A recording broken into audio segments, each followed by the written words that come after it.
of the really essential skill sets we need as songwriters is how to take very standard chord progressions, very powerful chord progressions that in themselves can convey an entire atmosphere to a song, can delineate a whole key color, in this case mixolydian, and take those standard progressions and create many, many variations so that we never run out of ideas again as songwriters.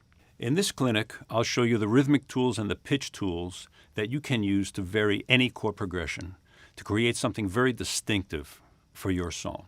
Let's take this simple mixolydian progression, take a look at how it's originally used.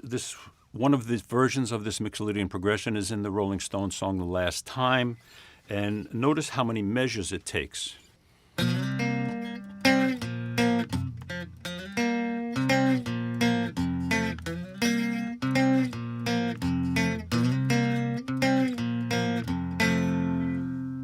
Notice that this 4-measure progression can be compressed into just 2 measures for songs, for instance, like the Michael Jackson song Shake Your Body Down to the Ground, which uses the identical progression in a much more compressed form.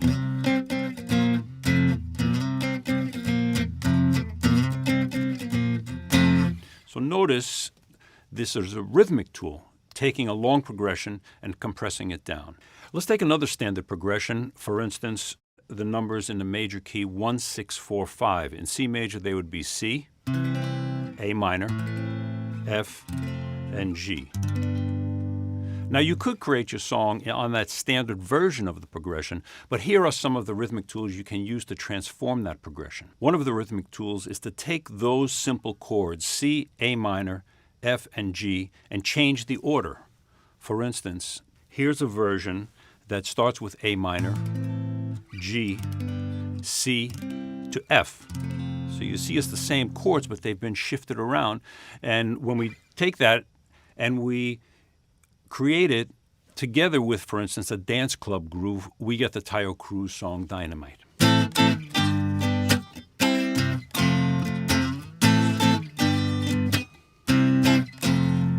Now, if you shift them around again, for instance, and play them in this order, A minor, F, C, and G, you get the chord progression to If I Were a Boy, the Beyonce song.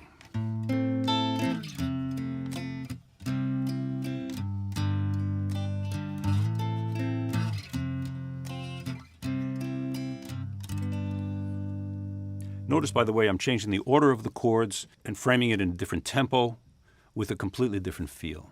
We can now take that progression and stretch it out and reorder it again. In this case, C, G, A minor, F. And this is the progression they use in the verse to Hey Soul Sister.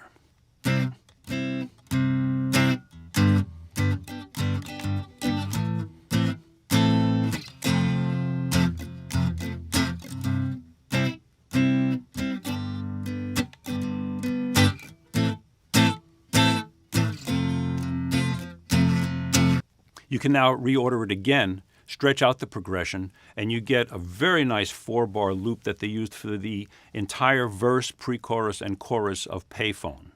F, C, A minor, G.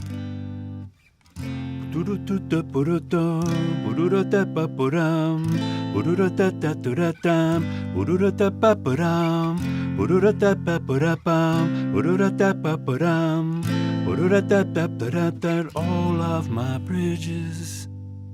The last of the rhythmic tools is to take a simple chord progression and make the rhythm of the chords irregular. For instance, here's a regular version of the 1 and the 4 chords, C to F.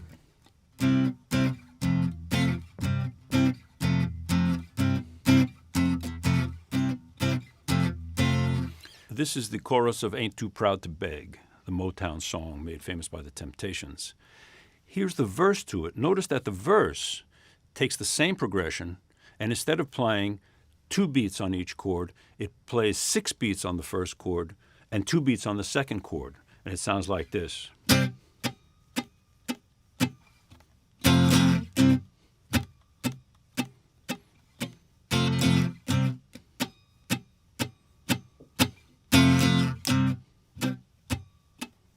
Also notice that this entire song is created from one progression in different rhythmic transformations. So you can see that once you learn the power progressions in all of the 5 key colors, by applying these simple rhythmic tools, you can take standard old progressions and create fresh, original, distinctive tracks for your songs. And this is one set of tools that are covered in the Songwriter's Workshop Harmony course.